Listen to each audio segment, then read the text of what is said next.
Sa pagdating ng 2025, muli nating balikan ang mga kaganapan sa nakalipas na taong 2024, dito sa The Top 2024 Year-End Throwback, ng MBC TV Network News Update.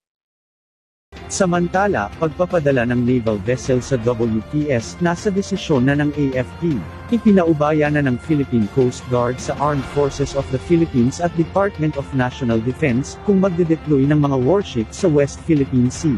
Pahayag ito ni Philippine Coast Guard for West Philippine Sea Commodore J. Tariela, sa gitna ng madalas na panghaharas ng China Coast Guard at Chinese militia sa mga barko ng PCG, Bureau of Fisheries and Aquatic Resources at mga Pilipinong mangingisda.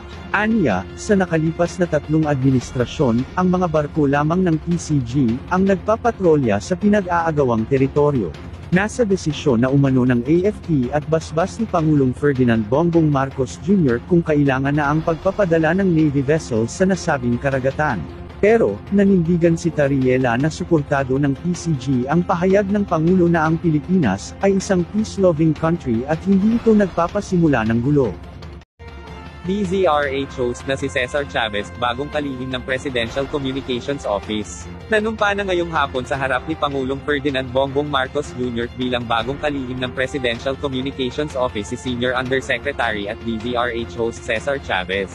Pinalitan ni Chavez si Secretary Cheloy Garapil na mamumuno na sa Manila Economic and Cultural Office sa Taiwan.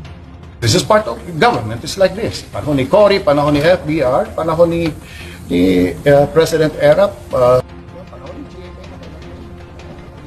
not new, at hindi ito limited sa Office of the President. Even other government agencies, kami sa nagkakaroon ng pagbabago. Ang objective lagi nito ay institutional change. Ang objective lagi nito ay tinitingnan yung timpla ng organisasyon. Sa Showbiz Spotted, pambato ng Bulacan na si Chelsea Manalo, kinoronahan bilang Miss Universe Philippines 2024. Nakuha ng pambato ng Bulacan na si Chelsea Manalo, ang Miss Universe Philippines 2024 crown. Nang ibabaw ang Bulacan Beauty Queen sa 52 iba pang mga kandidata sa Coronation Night, na ginanap sa Mall of Asia Arena. Dahil dito ay irerepresenta niya ang bansa sa Miss Universe, na gaganapin sa Mexico. Ipinasa naman ni Miss Universe Philippines 2023 Michelle D. ang nasabing korona. Tinanghal naman bilang first runner-up si Stacy Daniela Gabriel ng Cainta, second runner-up naman si Maria Atisa Manalo ng Quezon Province, Tare Valencia ng Baguio bilang third runner-up, at Christy Magueri ng Taguig bilang fourth runner-up. Sa Showbiz Spotted, Sofronio Vasquez, itinanghal na champion sa The Voice USA Season 26. Ladies and gentlemen, the winner of The Voice is Sofronio Vasquez!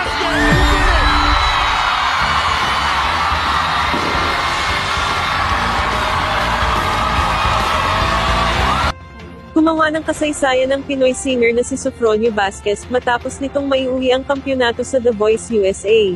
Kinanta nito ni Sofronio ang Unstoppable ni Sia, at A Million Dreams mula sa pelikulang The Greatest Showman. Caloocan Bishop David, formal nang nanumpa bilang ika-10 Pilipinong Cardinal.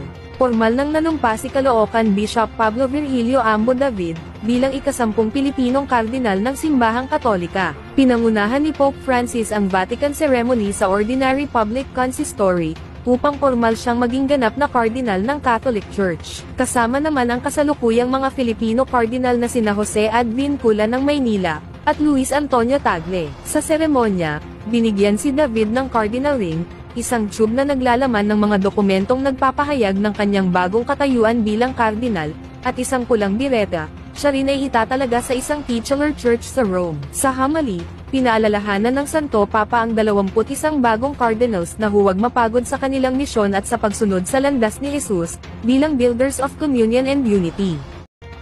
Ina ni Mary Jane Veloso, mas gusto na sa Indonesia manatiling nakakulong ang anak. Inamin ni Celia Veloso, ina ng nakapiit na overseas Filipino worker na si Mary Jane Veloso, na nag-aalala siya sa buhay ng kanyang anak kung sakaling umuwi ito sa Pilipinas. Opo, pinaliwanag po sa amin ng migrante, migrante Philippines po. Opo. Po nila, dapat na raw po na ililipat si Mervin dito sa Pilipinas, dito daw po at kukulong, pero hindi po isasama sa kulungan ng mga bilanggo. Yan sabi nila. Opo. okay rin lang po sa akin. Masaya na rin po kami dahil malapit na po ang pagdadalawan namin. Kaya lang po, ang hinihiling naman po namin, sana tinulungan na po ng gobyerno natin si Mergen. Sana lubos-lubosin na po na ang pagtulong kay Mergen. Pauwi na po siya ng direksyon dito sa amin. Samantala, sa Showbiz Spotted, American singer David Archuleta, isasagawa ng concert sa Pilipinas. Balik Pilipinas na ang American singer na si David Archuleta, sa kanyang concert sa New Frontier Theater simula ngayong araw. Nagsumali si David sa kanyang audition sa isang singing contest na American Idol, at siya ay naging runner-up sa Season 7 noong 2008. Siya ay nagaganap bilang si Josh Bradley sa isang miniseries na Nandito Ako, kasama sina Yula Caballero at Jasmine Curtis Smith, at ito ay umeere sa kapatid network na TV5 noong 2012. Kabilang ang mga kanta ni David ay ang Crush, A Little Too Not Over You, Touch My Hand, at marami pang iba. VP Duterte, binigyang diin na hindi marunong maging presidente si PBBM. Naniniwala si Vice President Sara Duterte na on the road to health na umano ang bansa dahil kay President Bongbong Marcos Jr.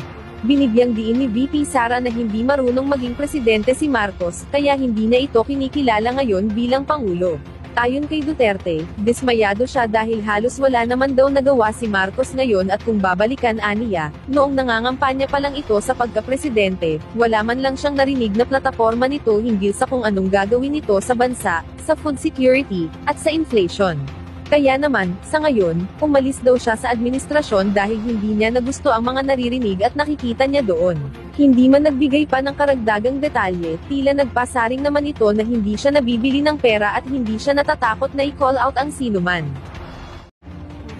Samantala, PSA, iniulat sa Kamara na walang Mary Grace Piatos sa kanilang database. Sa isinumiting ulat ng Philippine Statistics Authority sa Kamara, nakasaad na walang record ng birth certificate, marriage certificate, at death certificate sa ilalim ng pangalang Mary Grace Piatos. Matapos nito, patunay ito, ayon kay Kabataan Party List Representative Raul Manuel, na nag-imbento lang ng resibo ang Office of the Vice President para madepensahan ang kanilang hindi tamang paggamit ng confidential funds. Si Mary Grace Piatos ay natukoy sa isa sa mga pagdinig ng House Committee on Good Government and Public Accountability, bilang isa sa mga nakatanggap umano ng confidential funds ng OVP noon. Sa MBC TV Sports, Carlos Yulo proud na proud sa mga kapwa niya atletang lumaban sa Paris Olympics. Sa kanyang speech kagabi sa Malacanang, binati ni two-time gold medalist Carlos Yulo ang mga kapwa niya atleta sa katatapos lamang na Paris Olympics 2024. Sa lahat po ng atleta po, sobrang proud po ako na pinaglaban po natin, binigay po natin yung best natin sa lahat po. Dugot pawis yung inalay natin. Di pa nagsisimula yung competition, sobrang proud na ako sa inyo lahat. At ngayong tapos na yung competition, i-celebrate natin yung mga nakuha nating resulta at mas galingan pa natin sa mga susunod na mga competition. Maraming salamat po. God bless you all po.